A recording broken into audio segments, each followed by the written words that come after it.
Assalamualaikum warahmatullahi wabarakatuh. Bismillahirrahmanirrahim. Innal hamdalillah nahmaduhu wa nasta'inuhu wa nastaghfiruhu wa na'udzu billahi min sururi anfusina wa min sayyiati a'malina. Wa may yahdihillahu fala mudhillalah wa may yudlil fala hadiyalah. Asyhadu an la ilaha illallah wa asyhadu anna Muhammadan abduhu wa rasuluh. Allahumma rabbi sadri wa yassir li amri wahlul 'uqdatam min lisani yafqahu qawli. Ya ayyuhalladzina amanu taqullaha haqqa tuqatih wa la tamutunna illa wa antum muslimun. Saudara-saudaraku yang dirahmati Allah, di mana saja kalian berada, selamat bertemu kembali dengan saya, AS Aktivitas Eka Sutama. Yang pertama, marilah kita senantiasa meningkatkan kualitas iman dan takwa kita kepada Allah Subhanahu wa Ta'ala. Takwa yaitu selalu menjalankan semua perintahnya dan menjauhi larangannya. Saudaraku semuanya, Allah Subhanahu wa Ta'ala yaitu memuliakan mereka-mereka yang takwa kepada Allah Subhanahu wa Ta'ala. Inna akramakum indallahi atqakum. Orang yang paling mulia di sisi Allah yaitu orang yang paling takwa kepada Allah Subhanahu wa Ta'ala. Di mana saja mereka berada, dalam kondisi apa saja, dia selalu takwa kepada Allah Subhanahu wa Ta'ala. Dia rela diatur Allah Subhanahu wa Ta'ala lewat firman-nya yang terkumpul dalam yaitu Al-Quran, dan dijelaskan oleh utusannya yaitu junjungan kita Nabi besar Muhammad Sallallahu Alaihi Wasallam lewat sabda-sabdanya dan lewat contoh-contoh perbuatan dan perilakunya. Saudaraku semuanya di mana saja berada, jangan sampai kita meninggal yaitu tidak membawa iman Islam. Karena hanya mereka lah yang diterima oleh Allah Subhanahu wa Ta'ala yang membawa iman Islam. Selain iman Islam, yaitu mereka akan merugi. Dijelaskan dalam firman-Nya yaitu inna dina indallahi Islam. Sesungguhnya agama yang benar di sisi Allah Subhanahu wa Ta'ala yaitu hanyalah agama Islam. Saudara-saudaraku semuanya, takwa ini mesti kita wujudkan, yaitu kita laksanakan dengan dua hal, yaitu melaksanakan ibadah. Ibadah kita laksanakan, yaitu ibadah yang telah dicontohkan oleh junjungan kita Nabi besar Muhammad Sallallahu Alaihi Wasallam. Itu ibadah yang wajib. Misalnya sholat harus kita ikuti tata cara sesuai dengan apa yang dicontohkan oleh junjungan kita Nabi besar Muhammad Sallallahu Alaihi Wasallam. Zakat itu tata caranya juga kita harus mengikut saja apa yang sudah dicontohkan oleh junjungan kita Nabi besar Muhammad Sallallahu Alaihi Wasallam. Begitu juga kita menunaikan ibadah haji juga sudah ditetapkan, ditentukan, diberi contoh oleh junjungan kita Nabi besar Muhammad Sallallahu Alaihi Wasallam. Itulah ibadah yang sifatnya khusus, ibadah mahdzah, ibadah yang sudah ada tata cara dan contohnya dari junjungan kita Nabi besar Muhammad Sallallahu Alaihi Wasallam. Saudaraku semuanya, bagaimana Kalau kita pergi ke kantor mencari nafkah, bekerja di kantor mencari nafkah untuk istri kita, jika itu kita niati dengan bismillah, mencari ridho Allah Subhanahu wa Ta'ala, itulah nilai kebaikan, itulah ibadah, akan mendapatkan pahala dari Allah Subhanahu wa Ta'ala. Mereka yang bekerja di pabrik dengan bismillahirrahmanirrahim, mencarikan nafkah untuk keluarga, itu juga ibadah yang akan ada nilainya di sisi Allah Subhanahu wa Ta'ala, akan mendapatkan yaitu pahala. Mereka yang ditambang, mereka yang menjadi pedagang, itu juga semuanya itu menjadikan ibadah, asal yaitu berdagang kita itu berdagang yang jujur. Bekerja kita ditambang, mungkin yang menjadi sopir, yang menjadi mungkin cleaning service, yang menjadi tukang parkir, semuanya itu di mata Allah akan dinilai ibadah asal bismillahirrahmanirrahim bekerja dengan baik. Begitu juga mungkin kita berorganisasi mungkin di RT atau mungkin di RW atau di tingkat kelurahan atau mungkin di ormas keagamaan, itu juga bismillahirrahmanirrahim. Itu semua merupakan ladang untuk kita mendapatkan pahala dari Allah Subhanahu wa Ta'ala, asal kita berorganisasi yang baik, yang diridhoi oleh Allah Subhanahu wa Ta'ala. Ya, diniati dengan bismillahirrahmanirrahim. Lewat wadah apa saja itu juga merupakan ibadah. Itulah wujud daripada takwa. Itu ibadah yang sifatnya umum, yang tidak mesti ditentukan teknis tata caranya oleh syar'i, tidak diberi contoh oleh junjungan kita Nabi besar Muhammad Shallallahu Alaihi Wasallam, diserahkan kepada kita. Namun tetap ada batas-batasnya, tidak boleh kita melanggar aturan-aturan yang pokok dari Quran dan hadis.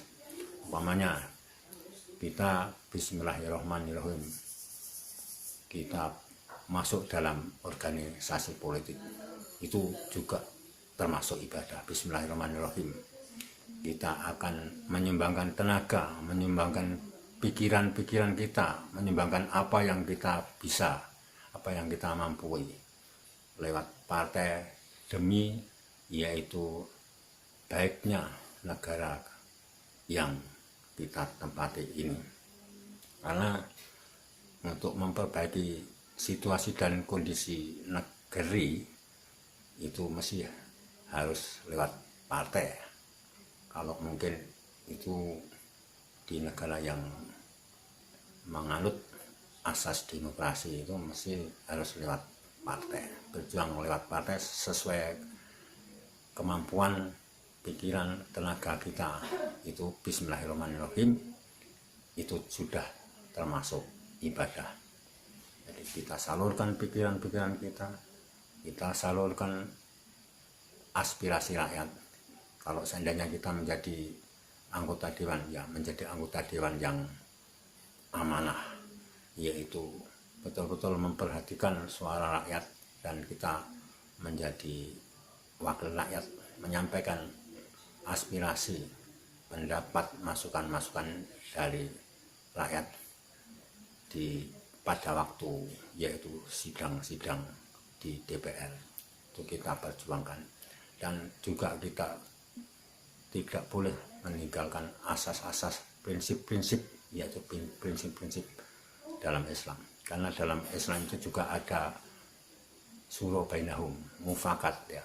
Di dalam DPR itu ada diskusi bermusyawarah, itu dalam Islam memang ya diajarkan dan dianjurkan, dicontohkan oleh junjungan kita Nabi besar Muhammad Shallallahu Alaihi Wasallam. Musyawarah dan akhirnya mendapatkan kesepakatan yang terbaik, itulah yang mesti kita harus komitmen, harus kita pegang.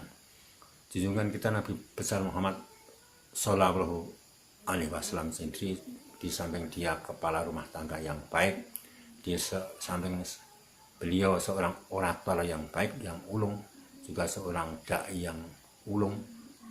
Beliau juga seorang kepala negara yang patut untuk dan pantas dan wajib kita contoh, kita sulit tauladani cara memimpin negara, yaitu Nabi Muhammad memimpin negara itu.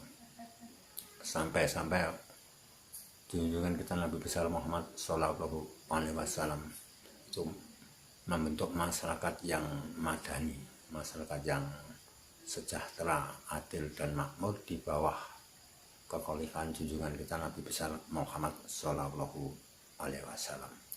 Saudaraku semuanya, sekali lagi marilah takwa ini kita wujudkan dengan semua aktivitas kita, mencarikan rezeki istri, mencarikan rezeki keluarga kita jadikan ibadah.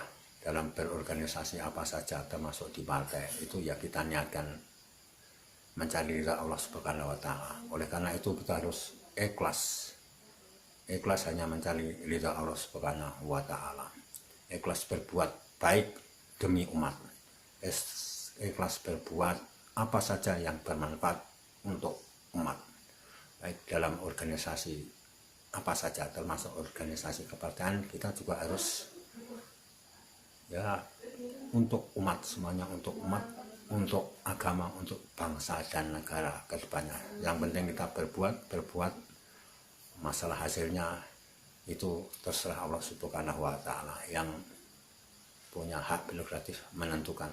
Allah akan menilai, yaitu gerak-gerik usaha dan perjuangan kita tidak akan sia-sia di hadapan Allah Subhanahu wa Ta'ala. Banyak sekali yaitu aktivitas kita yang bisa menjadi nilai baik di sisi Allah Subhanahu wa Ta'ala, bisa mendapatkan pahala di sisi Allah Subhanahu wa Ta'ala.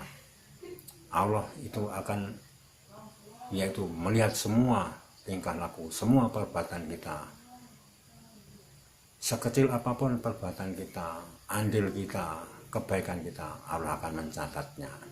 Wa may ya'mal misqala dzarratin khairan yarah wa may ya'mal misqala dzarratin syarran yarah. Tidak ada yang mungkin ya tidak terhitung, tidak dicatat, tidak dinilai oleh Allah Subhanahu wa Ta'ala. Itu baik, itu buruk, walaupun sebiji zarah pun tetap akan ada balasannya.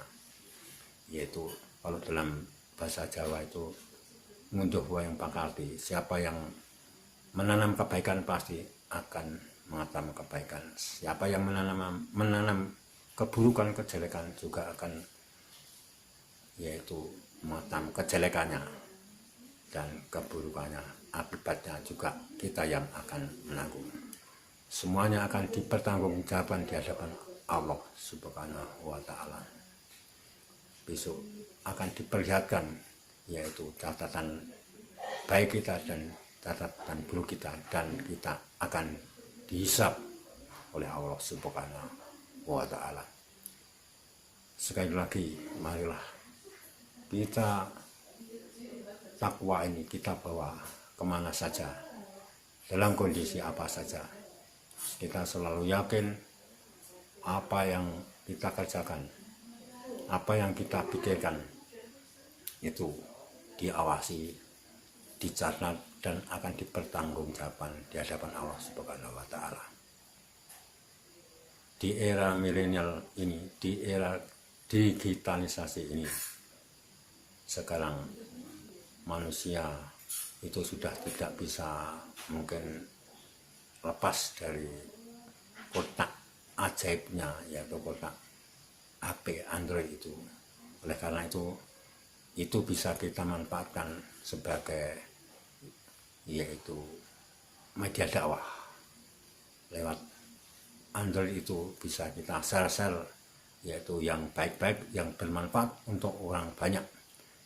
Mungkin hadis-hadis, mungkin tulisan-tulisan, artikel-artikel agama dan lain sebagainya, untuk ngaji, untuk ngasal-ngasal masalah keagamaan dan lain sebagainya. Itulah akan menjadi ibadah, yaitu akan menjadi amal jariah kita, akan mendapatkan barokah walaupun kita sudah meninggal. Kalau mungkin yaitu jejak digital kita itu masih banyak yang itu dan masih dimanfaatkan oleh orang, kita masih akan mendapatkan yaitu kebaikan, nilai kebaikan kita masih mendapatkan pahala. Misalnya ceramah keagamaan dan lain sebagainya, mengajarkan tutorial ngaji, tutorial membaca Al-Quran dan lain sebagainya. Walaupun kita sudah meninggal, itu akan menjadi simpanan kita masih akan mendapatkan pahala dari amal jariah kita itu. Karena itu, marilah sekali lagi, takwa itu kita wujudkan, semua aktivitas kita jadikan ibadah. Saudara semuanya di mana saja berada, saya kira hanya ini yang bisa saya sampaikan. Kurang dan lebihnya saya mohon maaf. Bisa mohon untuk dikoreksi kalau mungkin ada kekurangan, ada yang tidak benar, bisa dikomentari, bisa mohon tabayun, bisa diluruskan dan dibenarkan atau mungkin dimantapkan. Wallahu a'lam bishawab. Wabil wali taufik wal hidayah. Wassalamualaikum warahmatullahi wabarakatuh.